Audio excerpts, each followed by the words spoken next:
Chegados ao 25 de Abril, consegue fazer-nos um breve resumo dos acontecimentos que marcaram este? Muito rapidamente, o 25 de Abril é um movimento militar sem vítimas e sem verdadeira contestação. As unidades, sem quase contestação, não, sem quase oposição de unidades militares que apoiam a ditadura, apoiam o governo de Marcelo Caetano. Numa primeira fase, nos 3 primeiros meses, a discussão está centrada em o que fazer com as colónias, não é? O que fazer com a guerra. Inicia-se o processo de descolonização verdadeiramente só a partir de julho, com as negociações, primeiro com a aprovação da Lei 774, que o MFA impõe a Spínola. A Spínola não queria a Lei 774, o primeiro Presidente da República. É uma decisão improvisada, logo ali na noite de 25 para 26, sobre quem é que vai dirigir, quem é que vai ser o primeiro Presidente da República.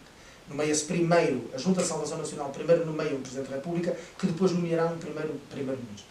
E aí, a partir de 74, governos provisórios ou constitucionais, a designação das figuras do governo passa a ser Primeiro-Ministro.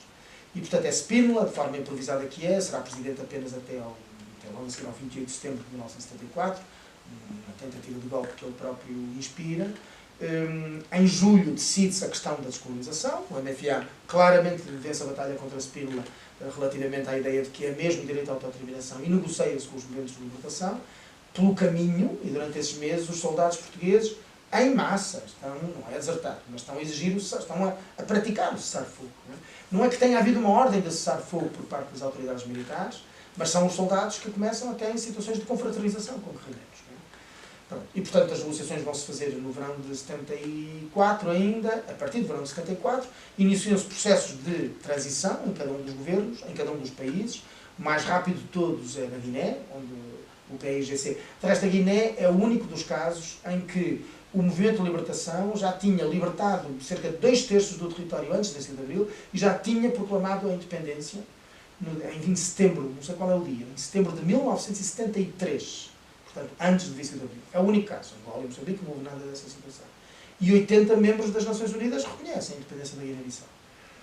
Mais do que os países com que Portugal tinha relações diplomáticas na altura. E, portanto, com a Guiné é muito rápido. Portugal reconhece imediatamente a integração e incorporação que já tinha sido processada em 61 contra a vontade de Salazar de Goa-da-Mão e Dio na Índia. E abre-se o processo com Cabo Verde, São Tomé e Príncipe, Moçambique e Guiné, e acho que é por esta ordem cronológica que são todos independentes, só em 75, e Guiné não, desculpa, Angola, só em 75, o último país a ser descolonizado, a tornar-se independente a 11 de novembro de 75 é Angola, e depois, a 6 de dezembro de 75, a Indonésia, com o conhecimento, provavelmente com a luz verde dos Estados Unidos, invade Timor-Leste, e depois sobra o caso de Timor, já sabemos, e acho que o Estado português se portou bastante bem até ao final, no sentido de nunca deixar morrer a questão na Assembleia Geral das Nações Unidas e depois conseguir suscitar uma solução de referendo. A Indonésia perde o referendo, período de repressão, independência em 2000. Por último, negocia com a China o Estatuto de Macau e foi sempre pacífico, a República Popular da China. E britânicos a China chega a acordo com as duas potências coloniais ao mesmo tempo, britânicos e portugueses, peço desculpa, e portanto Hong Kong 97, Macau 99. É o fim do Império. Formalmente só em 99, de facto. Ainda que não fosse uma colónia, na Constituição de 76, Macau aparece como uma cidade, um território administrado. Um território chinês administrado por Portugal. E reconhecia-se que era chinês. Pronto. 74 é fundamentalmente a descolonização e a saída à rua e à superfície de uma sociedade que começa a participar. E agora aqui entramos numa interpretação dos acontecimentos que tem que passar por uma de duas vias.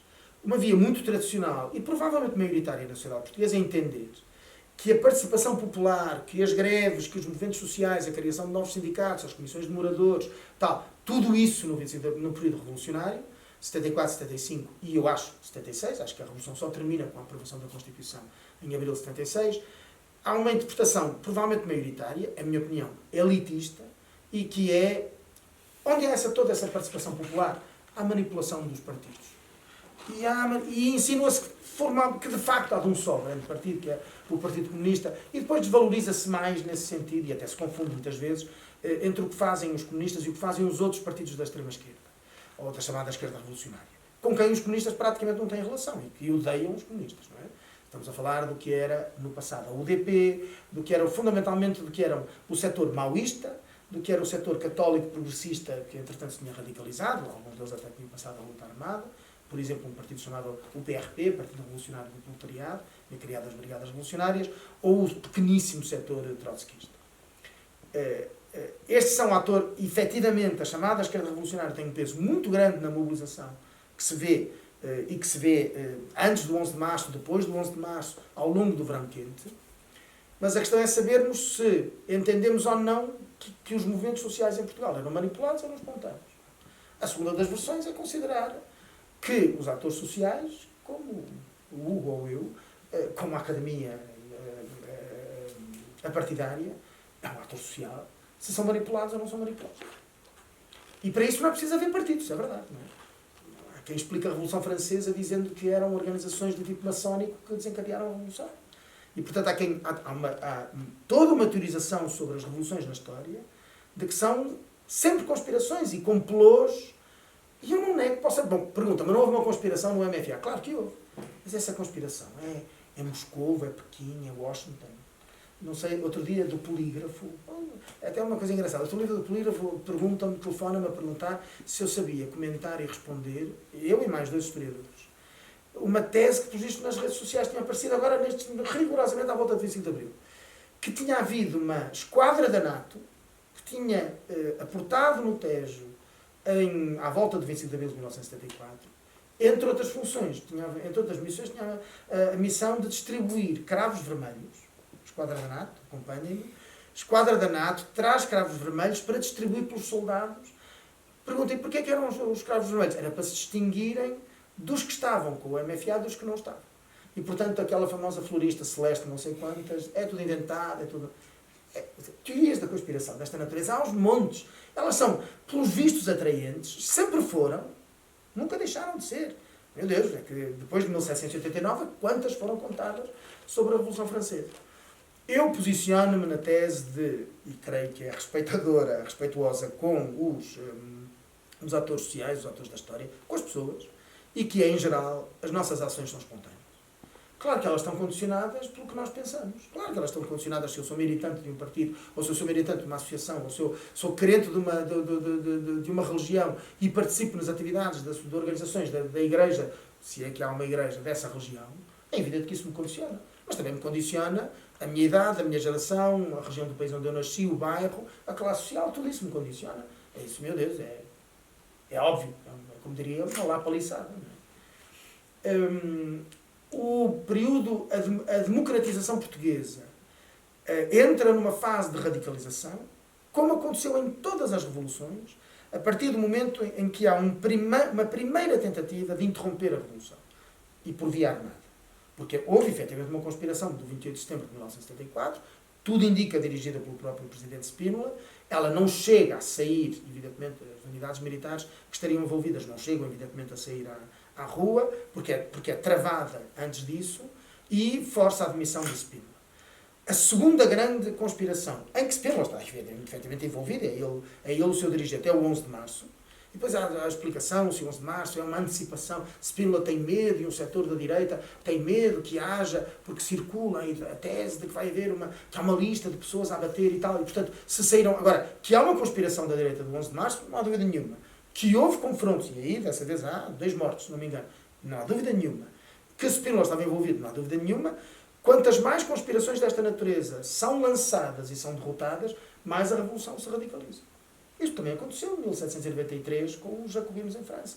Isto também aconteceu com o início da Guerra Civil na Revolução Russa. Isto também aconteceu depois de 1774, 75, na Revolução Americana, que acaba por redundar numa guerra aberta, sabemos, entre os exércitos, entre as forças armadas organizadas pelos colonos britânicos, agora americanos, contra o colonizador britânico, a Guerra da Independência dos Estados Unidos. Em todos estes casos há confronto. E no nosso caso, é preciso dizer, a revolução é, como revolução, e como o processo histórico da democratização dos que se iniciam nos anos 70, o menos sangrento de todos. A transição espanhola, se fizermos contas entre a morte de Franco, 20 de novembro de 1975, e a aprovação da Constituição, no 6 de dezembro de 1978, há 590 mortos. 586, 88, já não sei. Mortos. Em Portugal, no processo entre o 25 de Abril e o fim do terrorismo da extrema-direita, no fim de 1976, há 22 mortos. Dos quais 19, acho que não estou a enganar, mas é questão de verificarmos os números, dos quais 19 atribuíveis à extrema-direita nas situações, na chamada rede bombista, aos separatistas dos Açores e da Madeira, da FLA e da Flama, tudo isso. Que temos tendência a esquecer e que temos tendência a... Quer dizer, e que se vê em memória, porque há uma guerra contra a Revolução Portuguesa, uma guerra, porque há estruturas armadas contra a Revolução Portuguesa, o ELP, Exército de Libertação de Portugal, o MDLP, Movimento Democrático de Libertação de Portugal, o chamado Plano de Maria da Fonte, que acabam por ser engolidas na voragem de uma explicação histórica que diz a Revolução é, para citar Cavaco Silva, eu estudei as memórias dele, estudei os discursos que ele faz como Primeiro-Ministro, um país em febre revolucionária que praticamente tinha enlouquecido. E os dois termos, febre e enlouquecimento, estão presentes no discurso quer como Primeiro-Ministro, quer nas suas memórias. E, portanto, uma imagem do país, e portanto, uma imagem de um país que, insisto, está doente e que só deixa de estar doente quando a Revolução termina. Essa tese presume que tudo quanto foi a Revolução é negativo. E, portanto, presume que as nacionalizações a partir do 11 de março de 1975 são claramente negativas, impostas, omitindo que elas foram aprovadas por todos os partidos membros do governo provisório, incluído o Partido Popular Democrático, e que o PPD, atual PST, ainda mantém as duas designações, no seu primeiro congresso, desde que foi criado em maio de 1974, o seu primeiro congresso em dezembro, ou novembro ou dezembro de 74, dirigido por Francisco Sá Carneiro, no seu congresso aprova-se, e atenção, estamos meses antes do 11 de março, e aprova-se a ideia da nacionalização da maioria da banca e de todos os setores centrais da economia. Não foi o PCP, não foi o PS, não foi a esquerda portuguesa que inventou as nacionalizações. Havia um forte consenso neste sentido. Ela é até anterior ao 25 de Abril para, no caso dos socialistas, o Partido Socialista, o seu programa de 1973, dizia isto mesmo. Por outras palavras, havia um grande consenso. A Revolução Portuguesa, em muitos dos seus aspectos de política económica, não da forma como se digladiaram as forças políticas, foi muito mais consensual do que já estamos a descrever. E para isso, recordo que quando chega ao fim, no 2 de abril de 1976, a aprovação da Constituição, todos os deputados, de 250 deputados, só 16, os do CDS, coerentemente, votaram contra. Todos os deputados, nomeadamente os 73, se não me engano, 74 deputados, eleitos pelo PPD, e nomeadamente o atual Presidente da República, que era constituinte, Marcelo Rebelo de Sousa, votaram favoravelmente. Uma Constituição que dizia que o país devia ir a caminho do socialismo, que devia pretender uma criação de uma sociedade sem classes, que incluía na Constituição as nacionalizações, a reforma agrária,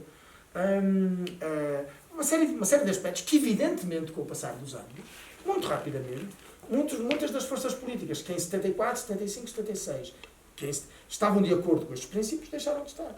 Mas eu recordo, a votação da Constituição em 2 de abril de 76 é vários meses depois do 25 de novembro. E o 25 de novembro de 1975 é o último momento, justamente numa cronologia da Revolução pautada por estes golpes, ou tentativas de golpe, nenhuma deles, um deles vinga, 28 de setembro de 74, 11 de março de 75, 25 de novembro de 75. O 25 de novembro de 1975 é a derrota, sem haver verdadeiramente confronto. É a derrota final da esquerda militar, depois do último governo de Vasco Gonçalves, o quinto governo de Vasco Gonçalves ter sido demitido em setembro de 1975, e, portanto, mais de 2 meses antes, foi no início de setembro de 75, e de já estar em funções no 25 de novembro, um novo governo provisório que ainda tem ministros comunistas, mas que tem uma maior representação, mais proporcional, de ministros dos dois partidos que tinham vencido as eleições, que era o PS e o PPD. Recordemos que em todos os governos provisórios, desde o primeiro, Palma Carlos, ao último, Pinheiro de Azevedo, 4 partidos políticos, salvo um, o quinto, 4 partidos políticos estão sempre presentes. O que significa que estiveram presentes em 4 dos 5 governos, não, em 3 dos 4 governos de Vasconcelos. É o Partido Socialista, é o Partido Comunista, é o Movimento Democrático Português, herdeiro das últimas listas da oposição às eleições da ditadura, e finalmente o próprio Partido Popular Democrático de Sá Carneiro. A democracia portuguesa resulta de um processo revolucionário, muito diferente dos processos da transição como o espanhol, ou como os latino-americanos, ou como os da Europa do Leste. Os governos comunistas da Europa do Leste negociaram a sua saída. A Roménia é uma exceção, mas negociaram a sua saída. O Solidariedade negociou com o governo polaco. Da mesma forma como a oposição democrática espanhola negociou com o último governo franquista. Nós não tivemos essa situação cá. E não houve também na Grécia, por razões diferentes, e não houve também na Roménia, por razões diferentes. Mas é verdade, o que há em Portugal é uma ruptura, um golpe militar, um movimento militar, que abre caminho a uma revolução, que transforma radicalmente o país do ponto de vista político, mas isso todas as democracias fazem, todas as formas de democratização. Ninguém pode negar que depois da transição espanhola, o regime que lá está, o regime que surgiu em 1978, não tem nada a ver com o franquismo, nada. Agora, em Espanha, não há nacionalizações, não há reforma agrária, não há ocupações de terras, não há nenhum dos fenómenos de transformação socializadora da economia que houve em Portugal. Agora, chama a atenção, mas que houve em Portugal, por um processo próprio que é o português, e com base numa agenda económica e social que os atores políticos, nomeadamente do centro-direita, como o PPD, já tinham adotado antes daquilo que se descreve como a crise revolucionária de 75. Por outras palavras, não há... E agora termina a frase. E que mantenham depois da crise revolucionária de 75. Depois de 25 de novembro de 75, que é quando a grande maioria do texto constitucional é aprovado, ele é aprovado por um amplíssimo consenso. Era a mesma coisa de, nos nossos dias, em Portugal, se ter formado uma grande maioria que iria desde o Bloco de Esquerda ao PST.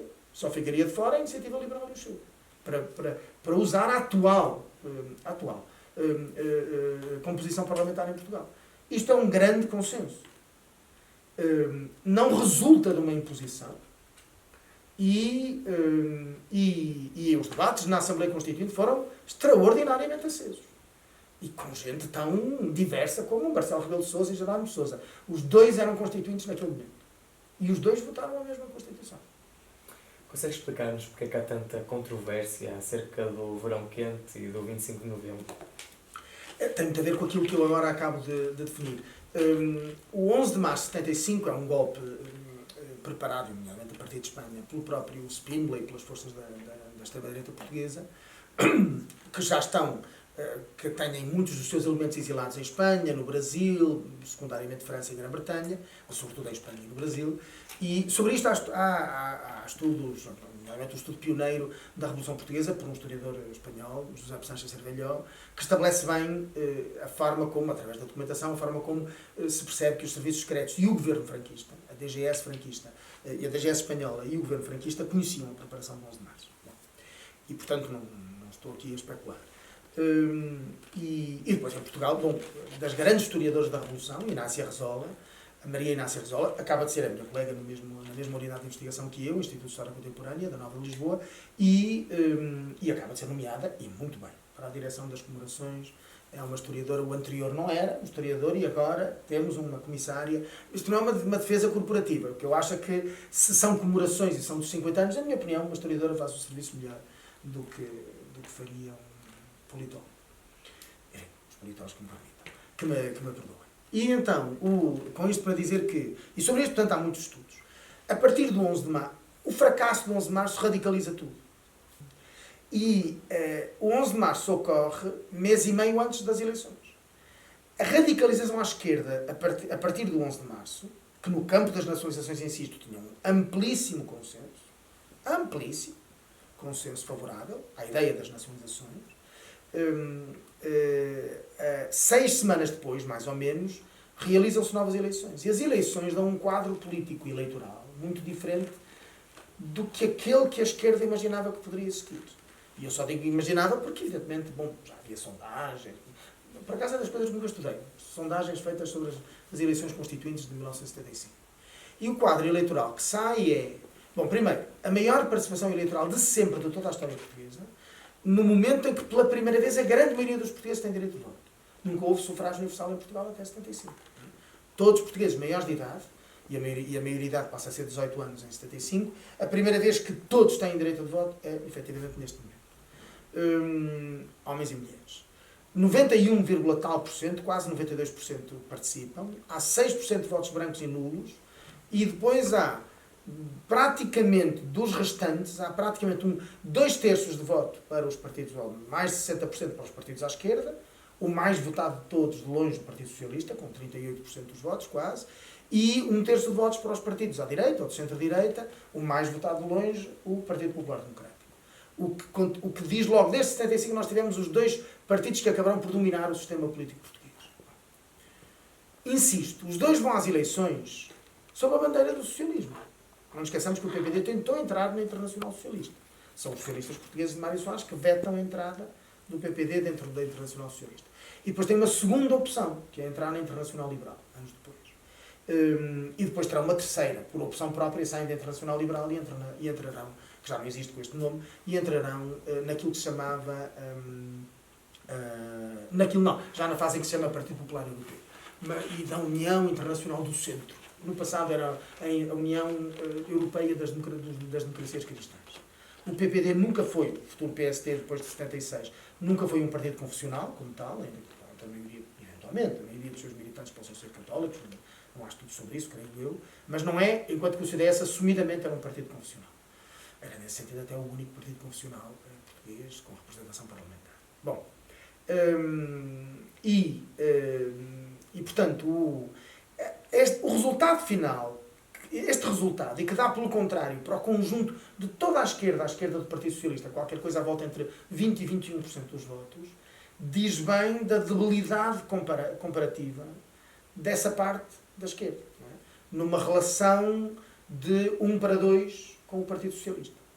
E é a partir desse momento, um historiador que simultaneamente era dirigente, e grande dirigente do Partido Socialista, importante dirigente do Partido Socialista, António Reis, também da Nova de Lisboa, que tem feito vários estudos sobre a Revolução e o Partido Socialista na Revolução, diz que a partir da Revolução, a partir das eleições, peço desculpa, o PS percebe que afinal dispõe de um capital muito superior daquilo que imaginava. E aposta claramente por romper a unidade do MFA. Porque entende que o MFA, que na sua procura permanente de unidade, no momento das Forças Armadas, o MFA acabava por... os setores mais moderados do MFA acabavam por ter que fazer sempre consenso com os setores mais radicais de 2 áreas muito diferentes. Aquela que entre os militares ficou conhecida como a área dos gonçalvistas, próximos do primeiro-ministro Vasconcelos, que se entendia serem próximos do Partido Comunista. Creio que está comprovado que Vasconcelos nunca foi militante comunista, mas claramente era ideologicamente próximo do Partido Comunista. E o chamado setor hotelista, próximo do Hotel Sarada de Carvalho, que nunca se deu com os comunistas e teve uma relação muito tensa sempre com Vasconcelos. É a partir, nomeadamente... E, portanto, começa a discussão daquilo que me parece central da Revolução Portuguesa. Legitimidade revolucionária ou legitimidade democrática. Eleitoral. Melhor dizendo do que democrática. Para quem entende que a segunda se sobrepôs à primeira, não é lamento dizer, eu tenho que dizer que, aliás, está no texto da Constituição. A nossa democracia tem as 2 legitimidades ao mesmo tempo. E não tem... Isto não é como em Espanha, onde Adolfo Suárez, que era o dirigente... Suárez, que é o primeiro-ministro da democracia, foi também o último secretário-geral do Partido Único. Era do Partido Único. A falange espanhola tradicionalista, que na última fase se chamava Movimento Nacional, teve como último secretário-geral um jovem, ambicioso, mas que era franquista. Adolfo Suárez. Agora, pergunta, mas as pessoas podem democratizar-se? Podem. Eu não tenho, da mesma forma como nos anos 20 e nos anos 30, muito liberal, se fascisou. Nós não temos por que assumir, como sabemos em muitos percursos, muitas trajetórias políticas na história política portuguesa, não temos que assumir que as pessoas mantêm sempre o mesmo lugar. Não é? Veja-se Zita Seabra, militante da clandestinidade do PCP, hoje está na Iniciativa Liberal. Nem no PST está, não é? Está na Iniciativa Liberal. Da mesma forma como o Freitas do Amaral começou como dirigente do partido mais à direita, votou contra a Constituição, mais à direita do sistema democrático português, e não acabou. Mas, infelizmente não acabou, porque o Primeiro-Ministro não era recomendável, na minha opinião. Mas acabou a sua carreira política, não acabou a sua vida, mas acabou a sua carreira política como Ministro dos Estrangeiros de José Sócrates, no governo socialista. Então as pessoas alteram, viram. Evidentemente. E não tenho dúvidas nenhuma, Soares seguramente também alterou o seu posicionamento. Mas tentou convencer, não sei se conseguiu, mas tentou convencer os franquistas que era preciso criar um novo regime indo da lei à lei. Pegando a legislação franquista e transformando por dentro o sistema para ele se transformar num regime democrático. Em Portugal não houve isso. Não se vai da lei à lei. Não se vai porque houve uma ruptura. É inevitável. A democracia portuguesa tem uma origem revolucionária. E graças ao MFA. É inevitável. Não, quer dizer, não vale a pena. Nós não podemos meter-nos numa máquina do tempo. Está bem, não sei se alguém acredita. Mete-se numa máquina do tempo, a A.G. Wells, e voltamos atrás. Está bem, mas isso não... Agora, pergunta. Mas a legitimidade eleitoral supera... Claro, porque em determinado momento os partidos que ganharam as eleições, como bem sabemos historicamente, a partir, sobretudo, do final de 1975, passaram a dirigir o sistema político português. Agora é inevitável, está no preâmbulo da Constituição. Nós temos as duas legitimidades ao mesmo tempo. E eu sou dos que acha que não fez nada mal à democracia portuguesa. Ter as duas ao mesmo tempo. Não há por nada, mas a democracia americana nasceu exatamente da mesma forma. A democracia francesa nasceu exatamente da mesma forma. E quando todos os anos, no 4 de julho, os norte-americanos comemoram uma revolução, não comemoram umas eleições. E depois as revoluções são ratificadas por eleições. Agora, pode ter-se criado, e eu também trabalhei sobre isto, pode ter-se criado uma mentalidade, eu diria, ahistórica, fora da história, que sente um tal, e é ideológica, que sente um tal horror pelas revoluções e acha que as revoluções são momentos, Cavaco Silva Dixit, febris e de enlouquecimento das sociedades, que de repente se envergonham das revoluções. Mas também expliquem isso aos americanos no dia 4 de julho. E digam, não, afinal vocês enganaram-se. Vocês não se deviam ter levantado em armas contra o colonizador britânico. Era outra coisa que deviam ter feito. Não é assim que funciona. E as democracias liberais têm origens revolucionárias. Elas não são a Revolução Russa, mas são a Revolução Francesa. Agora, muita gente em França não gosta da herança revolucionária francesa. E muita gente em Portugal não gosta da herança revolucionária. E detesta e acha pavoroso ouvir a Grândola Vila Morena e ouvir o Cravo Vermelho. Mas, meus amigos, não há volta a dar. A menos... Bom, e há um partido político com representação parlamentar. A menos que se queira acabar com este regime e criar um outro. E entrar-se... já não sei se naquele partido político estamos na Terceira República. Portanto, é preciso criar a Quarta República. Eu não estou de acordo, nunca ninguém fez... Como sabe, na história, nunca ninguém fez contas à Primeira República, como se o Estado Novo fosse a Segunda República, como se agora vêssemos na Terceira. Qualquer livro de história diz Primeira República, Estado Novo, regime democrático. Nós nem sequer chamamos Segunda República atual. Mas pronto, está bem. Se quiserem uma solução dessa natureza, é verdade. Revoga-se a Constituição, abre-se um novo período constituinte e vem um novo regime. E aí é verdade. Esse novo regime a vir não teria origem revolucionária. Eu é que não estou de acordo com o Partido Parlamentar com a questão. Voltando à questão do 25 de Abril, tem memórias desse dia? Tenho, porque tinha 9 anos. E tenho memórias... A grande maioria dos miúdos da minha idade, de 9 anos, de não ter ido à escola. Eu tenho memórias de se ter telefonado lá para casa. Eu nasci no Porto e vivi no Porto, e vivia no Porto, e se telefonou lá para casa, amigos dos meus pais a advertirem sabiam desde as 6 da manhã, e imagina, eram 7h30, por exemplo, isso, e sabiam que havia movimento militar. E lembro muito bem do resto do dia e tudo mais. Lembro do meu irmão mais velho, 6 anos mais velho que eu, sair à rua, que os meus pais não querer que saíssem, os meus pais e o MFA não quererem, não é? O comunicado do MFA é um apelo à população que não saia e tal, que confie enquanto a ordem não for reposta e tal. Já não sei se a ordem reposta, não sei se era uma das expressões. E lembro-me sobretudo do meu irmão apanhar uma bebedeira, tinha ele 15 anos, porque sabia que não ia à guerra. Eu tinha 9 anos e das raríssimas memórias políticas que tenho, é que nós já sabíamos que havia guerra. E sabíamos que, sendo rapazes, isso era uma questão que se ia discutir. Claro, não era por eu ter 9, era pelo meu irmão ter 14 e depois 15, não é? Ou ter 13, 12, 13, por aí fora. E, evidentemente, isso era outra coisa. Porque a guerra estava presente todos os dias na sociedade. As notícias da guerra, as amigas e as pessoas que tinham namorados que estavam em Angola, que estavam em Moçambique, que estavam na Guiné, se vinham, se não vinham, se tinham escrito o aerograma.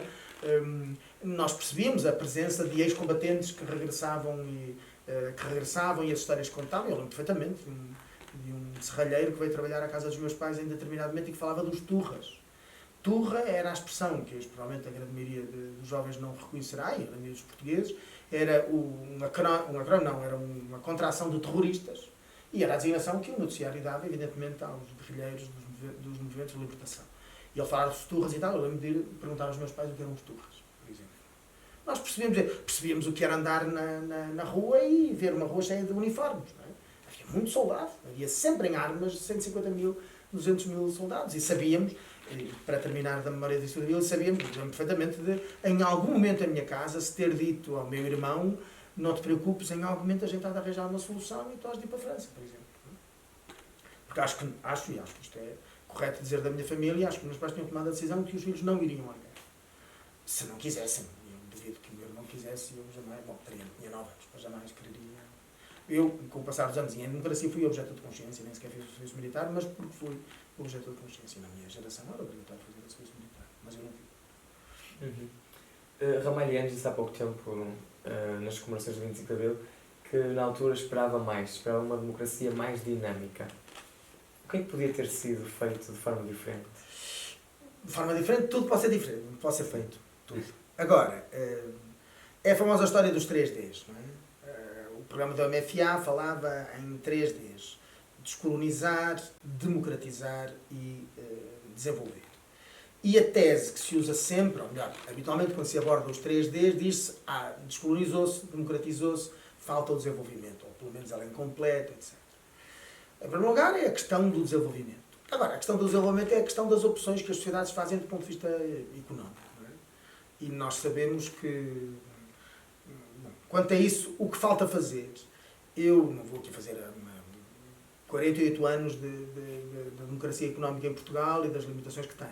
Vou apenas dizer que nós permanecemos dentro da Europa Ocidental, creio que é correto dizer dentro dos primeiros 15 países que entraram na União Europeia, aquele cujos índices de desigualdade social é superior e aonde a pobreza e o risco da pobreza é superior.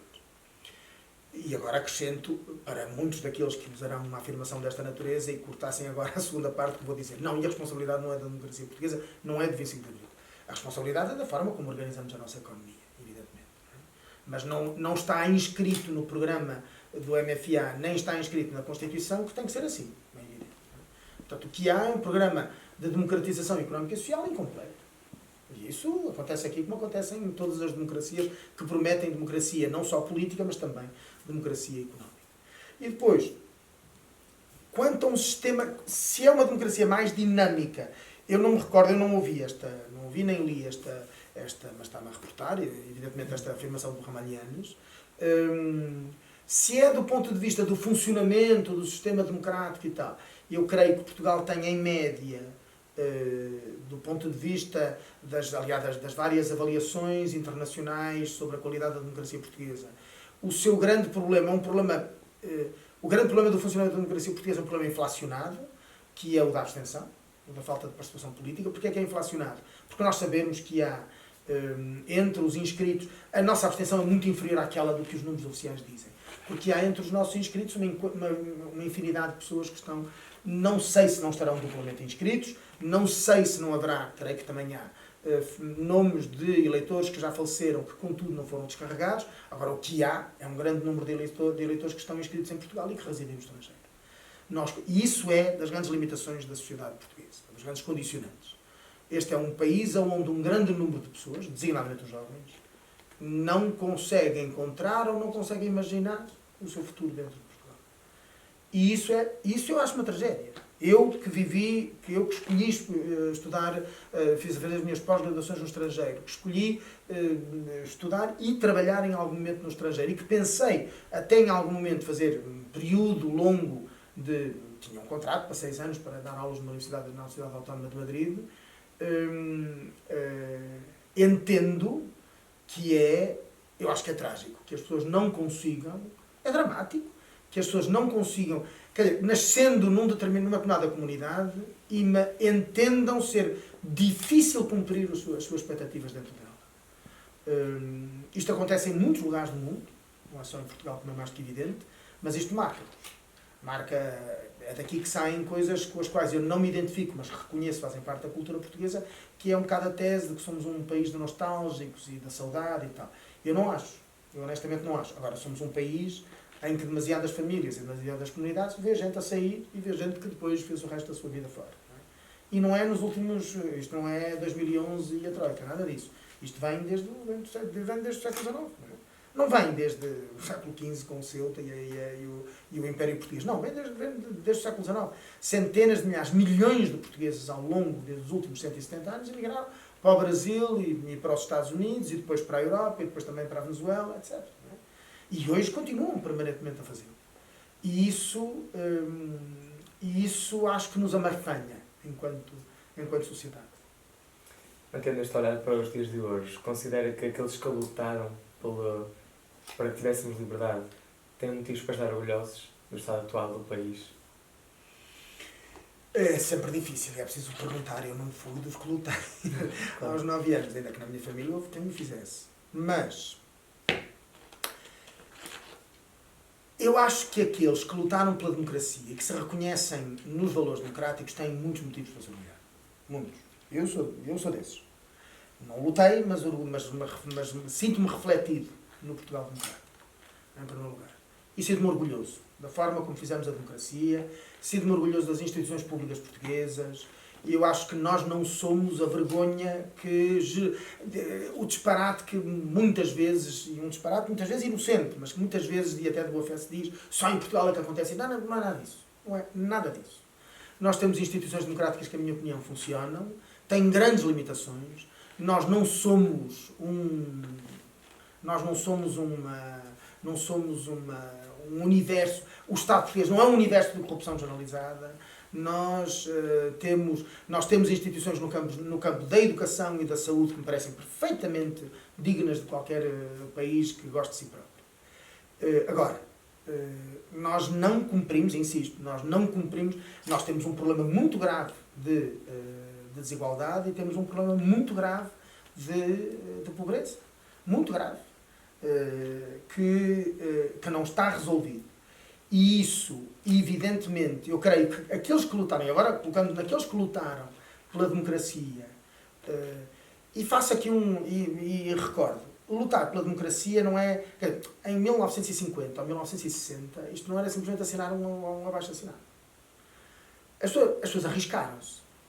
Arriscaram-se à prisão, à tortura, à prisão dos membros da sua família, à humilhação pública, arriscaram a vida, em muitos casos. Atenção, o Estado Novo matou pessoas, não é mais que evidente. E não matou poucas. Então, em África, matou dezenas de milhares de pessoas. Dezenas de milhares. Não é pouca coisa. E, sobretudo, as pessoas que o fizeram ao longo dos 48 anos da ditadura, fizeram-no sem saber. Ninguém luta contra uma ditadura sabendo isto daqui a 5 anos está acabado. Ninguém pensa isso. A menos que seja ingênuo. As pessoas, quando o fizeram sabendo que se arriscavam para muito tempo. E, portanto, não vale a pena eu agora mudar de posição, porque daqui a 3 meses vai acontecer não sei o quê. Não é nada disso. Não é nada disso. Não é?